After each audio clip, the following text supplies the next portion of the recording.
Capítulo 13. Paisajes lunares. A las 2:30 de la mañana, el proyectil se encontraba a la altura del 30º paralelo lunar y a una distancia efectiva de 1000 kilómetros, reducida a 10 por los instrumentos de óptica.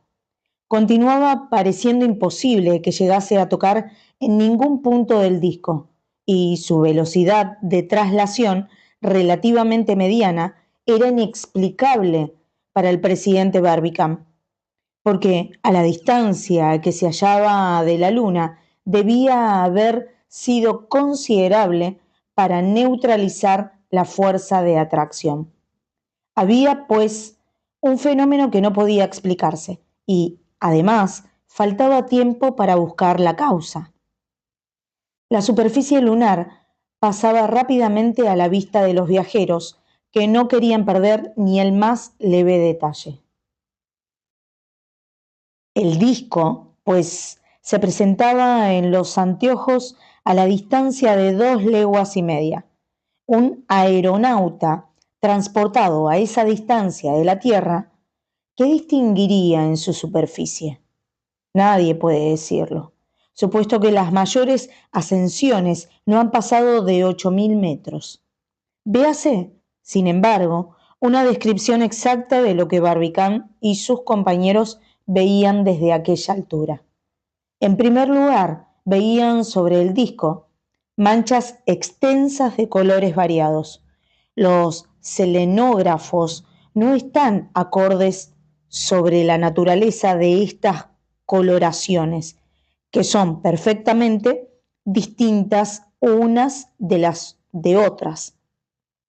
Julius Smith supone que si los océanos terrestres quedasen secos, un observador selenita no distinguiría sobre el globo entre los océanos y las llanuras continentales, matices tan diversos como los que se manifiestan en la Luna a un observador terrestre.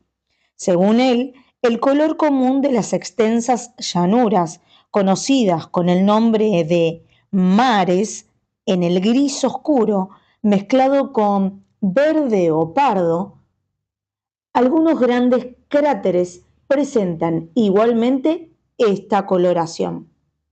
Barbicane conocía esta opinión del selenógrafo alemán, opinión de que participan Beer y Mödler, y pudo convencerse de que la observación les daba la razón contra ciertos astrónomos que no admiten sino el color gris en la superficie de la Luna.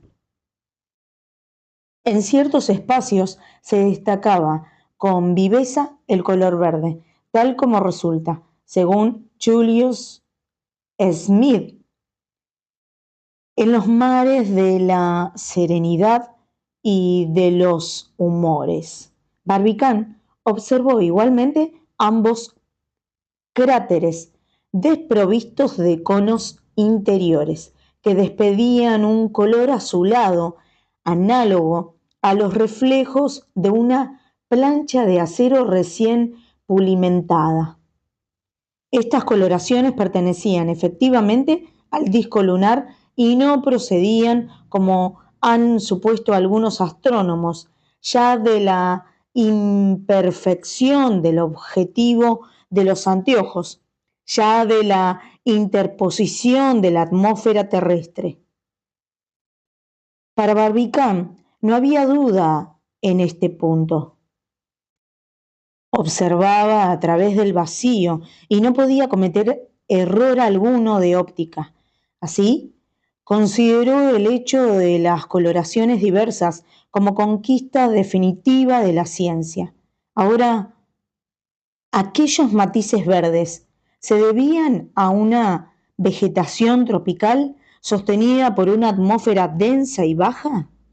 Esto es lo que no se atrevía a asegurar. Más lejos, notó un tinte rojizo, también muy marcado, semejante a otro observado anteriormente en el fondo de un recinto aislado, que se llama Circo de Lichtenberg y está situado cerca de los montes Hercinios, al borde de la luna, pero no pudo reconocer su naturaleza.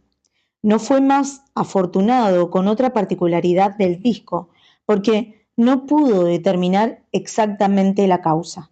Véase lo que era esta particularidad. Hallábase Michael Ardan en observación cerca del presidente cuando observó largas líneas blancas, vivamente iluminadas por los rayos directos del sol, una serie de surcos luminosos muy diferentes de la irradiación que presenta Copérnico y que se prolongaban paralelos unos a otros. Michael, con su habitual ligereza, exclamó al punto: «¡Calla! ¡Campos cultivados!». «¿Campos cultivados?», respondió Nicole. «Pero qué buenos labradores deben ser esos selenitas y qué bueyes tan gigantescos deben enganchar a sus arados para abrir tales surcos». «No son surcos», dijo Barbicán, «son hendiduras». «Vaya por las hendiduras», respondió con docilidad Michael. «Falta ahora saber qué se entiende por hendiduras en el mundo científico». Barbicán explicó enseguida a su compañero lo que sabía de las hendiduras lunares. Sabía que eran surcos observados en todas las partes no montañosas del disco, que estos surcos, por lo general aislados, miden de 4 a 50 leguas de extensión, que su anchura varía de 1000 a 1500 metros y que sus bordes son rigurosamente paralelos, pero no sabía más sobre su formación ni sobre su naturaleza. Barbicán, armado de su anteojo, observó aquellas hendiduras con la mayor atención y notó que sus bordes estaban formados por pendientes sumamente escarpadas, formando una especie de parapetos paralelos, que la imaginación se figuraba como líneas de fortificación elevadas por los ingenieros selenitas. De estas diferentes hendiduras, unas eran enteramente rectas, como tiradas a cordel, otras presentaban una ligera curvatura, aunque conservando en sus bordes el paralelismo. Aquellas se entrecruzaban, estas cortaban los cráteres, acá surcaban cavidades anulares, tales como Posidonio o Petavio, acullá serpenteaban los mares, tales como el mar de la Serenidad. Estos accidentes naturales debieron necesariamente excitar la imaginación de los astrónomos terrestres. Las primeras observaciones no habían descubierto estas hendiduras. Ni Hevelius, ni Cassini, ni Laire, ni Herschel parecen haberlas conocido. El primero que las señaló a la atención de los sabios fue Schröter en 1789. Después la estudiaron otros, entre ellos Pastorff, Gruithuisen, Beer y Mödler. Hoy su número se eleva a 70, pero si han sido contadas, en cambio no se ha determinado su naturaleza. Está demostrado, sin embargo, que no son fortificaciones, ni lechos de antiguos ríos hoy secos, porque, por una parte, Las aguas, tan ligeras en la superficie de la Luna, no hubieran podido abrirse tales cauces, y por otra, aquellos surcos atraviesan muchas veces cráteres situados a gran altura.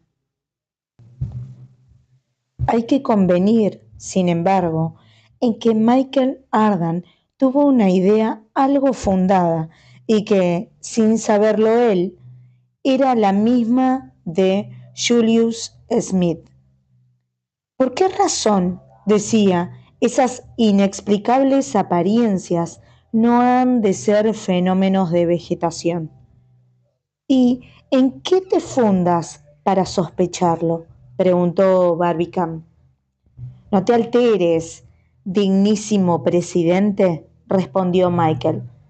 ¿No podría suceder que esas líneas oscuras que parecen formar resplandores fuesen hileras de árboles dispuestos con regularidad? ¿Tienes empeño decidido en ver vegetación?, dijo Barbicane. No tal, replicó Michael Ardan. No pretendo sino explicar lo que no explicáis los sabios. Mi hipótesis, cuando menos, tiene la ventaja de indicar por qué esas hendiduras desaparecen o semejan desaparecer en épocas determinadas y periódicas. ¿Y por qué razón? Porque esos árboles se hacen invisibles cuando se quedan sin hojas y vuelven a ser visibles cuando las echan de nuevo. Tu explicación es ingeniosa, querido compañero, respondió Barbicane, pero inadmisible. ¿Por qué? Porque en la superficie de la Luna puede decirse que no hay estaciones y por consiguiente no pueden verificarse los fenómenos de vegetación de que hablas. En efecto, la escasa oblicuidad del eje lunar mantiene allí al Sol a una altura casi igual en cada latitud. Encima de las regiones ecuatoriales, el astro radiante ocupa casi invariablemente el cenit y apenas pasa del límite del horizonte en las regiones polares. De manera que, según se halla situada cada región, así vive el invierno, primavera, estío u otoño perpetuo, lo mismo que en el planeta Júpiter, cuyo eje se halla igualmente poco inclinado sobre su órbita. ¿Qué origen, pues, tienen aquellas hendiduras? Difícil de resolver esta cuestión. Seguramente son posteriores a la formación de los cráteres y los circos, porque algunos han cortado el recinto de estos. Es posible que, habiéndose formado en las últimas épocas geológicas, sean debidas simplemente a la expansión de las fuerzas naturales. Mientras tanto, el proyectil había llegado a la altura del grado 40 de latitud lunar, a una distancia de la superficie del astro no superior, sin duda, a 800 kilómetros. Los objetos se retrataban en los anteojos como si solo distaran 2 leguas. En aquel punto, a los pies de los observadores, se alzaba el Helicón, de 505 metros de alto, y a la izquierda se dibujaban en redondo esas medianas alturas que encierran una corta porción del mar de las lluvias, con el nombre del Golfo de los Iris. La atmósfera terrestre habría de ser 170 veces más transparente de lo que es, para que los astrónomos pudieran hacer, a través de ella, observaciones completas en la superficie lunar. Pero en el vacío en que flotaba el proyectil, no se interponía fluido alguno entre el ojo del observador y el objeto observado. Además, Barbicane se encontraba a una distancia que no había dado nunca a los más potentes telescopios, ni el de John Ross, ni el de las montañas rocosas. Se hallaba, pues, en condiciones sumamente favorables para resolver la importante cuestión de la habitabilidad de la Luna. Sin embargo, esta solución se le escapaba todavía. No distinguía más que el lecho desierto de las grandes llanuras y, hacia el norte, montañas áridas, pero ninguna obra que revelase la mano del hombre, ni una ruina que diese testimonio de su paso. Tampoco se veía aglomeración de animales que indicase allí el desarrollo de la vida, ni aun en escala inferior. En ninguna parte se percibían movimientos, en ninguna parte aparecía vegetación. De los tres reinos que forman el globo terráqueo, uno solo estaba representado en el globo lunar, y era el mineral. Ah, dijo Michael con aire desconcertado, ¿con que no hay nadie? No, respondió Nicole, al menos hasta ahora, ni un hombre, ni un animal, ni un árbol. Después de todo, si la atmósfera se ha refugiado en el fondo de las cavidades, en el interior de los circos o en la superficie opuesta de la luna, nada podemos prejuzgar. Por lo demás, añadió Barbicane, un hombre no es visible ni aun para la vista más perspicaz a la distancia de 7 kilómetros. Si hay, pues, selenitas, ellos pueden ver nuestro proyectil, pero nosotros no podemos verlos a ellos. A eso de las 4 de la mañana y a la altura del paralelo 50, la distancia se había reducido a 600 kilómetros. A la izquierda se extendía una línea de montañas caprichosamente contorneadas y dibujadas en plena luz. Hacia la derecha, por el contrario, se abría un agujero negro, como un gran pozo insondable y oscuro, perforado en el suelo lunar. Aquel agujero era el lago Negro, era Platón, circo profundo que se puede estudiar cómodamente desde la Tierra, entre el último cuarto y la luna nueva, cuando las sombras se proyectaban del oeste al este. Esta coloración negra que se encuentra rara vez en la superficie del satélite, hasta ahora no se ha reconocido sino en las profundidades del circo de Endimión, al este del Mar del Frío, en el hemisferio norte, y en el fondo del circo de Grimaldi, en el Ecuador, hacia el borde oriental del astro.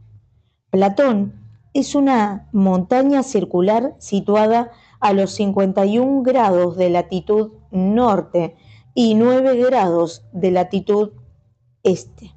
Su circo tiene 92 kilómetros de largo y 61 de ancho. Barbicane sintió mucho no pasar perpendicularmente por encima de su extensa abertura, en la que había un abismo que sondear y quizá, según fenómeno misterioso, que sorprender. Pero la marcha del proyectil no podía modificarse y era forzoso aceptarla tal como era. No se sabe distinguir los globos, menos aún los proyectiles, cuando uno va encerrado dentro de sus paredes. A eso de las 5 de la mañana se había pasado el límite septentrional del mar de las lluvias. Los montes, la Condamine y Fontenelle, quedaban uno a la izquierda y otro a la derecha.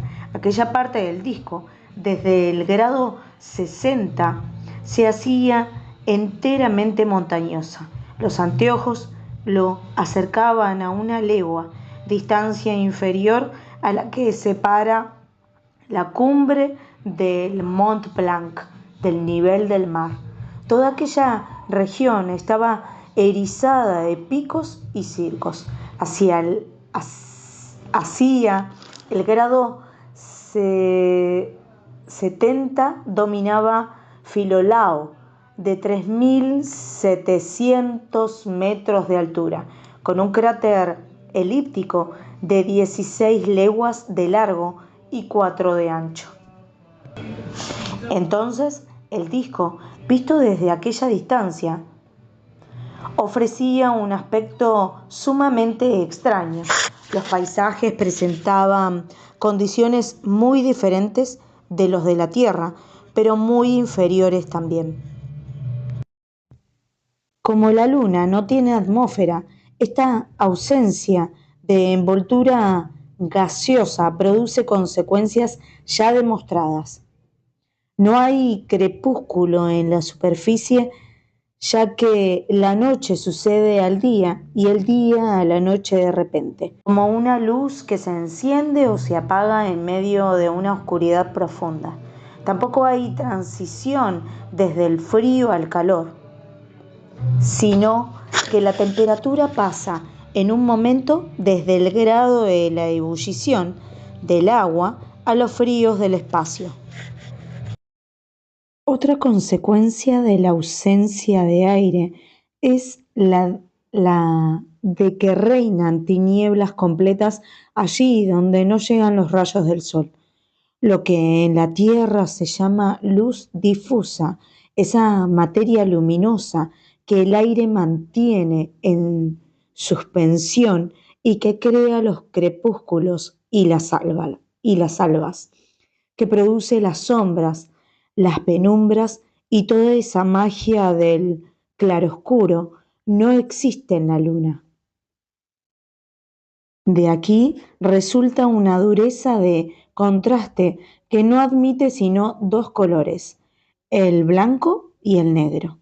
Si un selenita guarece su vista de los rayos solares, el cielo le parece enteramente negro y las estrellas brillan a sus ojos, como en la más oscura noche.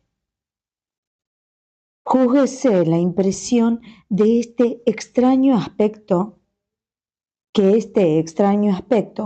produciría en Barbicán y en sus dos amigos. Sus ojos se desorientaban y no podían apreciar las distancias de los diferentes términos entre sí. Un paisaje lunar que no se haya suavizado por el fenómeno del claroscuro no podría ser producido por un paisajista de la Tierra. Todo se reduciría a manchas negras sobre un fondo blanco. Este aspecto no se modificó ni aun cuando el proyectil, a la altura del grado 80, se halló separado de la Luna solo por una distancia de 100 kilómetros, ni tampoco cuando a las 5 de la mañana pasó a menos de 50 kilómetros de la montaña de Gioja, distancia que los anteojos reducían a medio cuarto de legua. Creían tocar la luna con la mano y les parecía imposible que el proyectil no tropezase con ella de un momento a otro, aunque no fuera más que el Polo Norte, cuya cumbre brillante se dibujaba violentamente sobre el fondo negro del cielo. Michael Ardan quería abrir uno de los tragaluces y precipitarse a la superficie lunar sin espantarse a la idea de una caída de 12 leguas. La tentativa hubiera sido inútil, porque si el proyectil no debía llegar a ningún punto del satélite. Michael, arrastrado por su movimiento, no habría llegado tampoco. En aquel momento, que eran las 6, aparecía el polo lunar. El disco no presentaba a las miradas de los viajeros más que una mitad fuertemente iluminada, mientras la otra desaparecía en las tinieblas. De repente, el proyectil pasó la línea que dividía la luz intensa de la sombra absoluta y quedó súbitamente sumido en una profunda noche.